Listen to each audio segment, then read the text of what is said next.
Welcome to this DelftStack tutorial video. In today's tutorial, we will learn how to fix Roblox Error Code 276.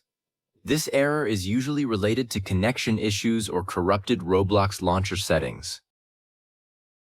First, go to the Windows search bar and search for Roblox.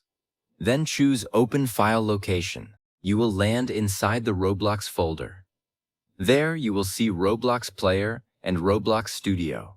Select Roblox Player, then right-click it and open Properties. From there, click on the file name and change it to something simple, like Roblox Player 1. After that, open the Compatibility tab. Make sure Run this program in compatibility mode is turned on. Then click Apply and OK to save the changes.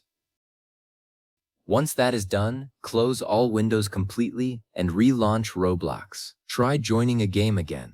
The error should now be fixed and the game should run smoothly.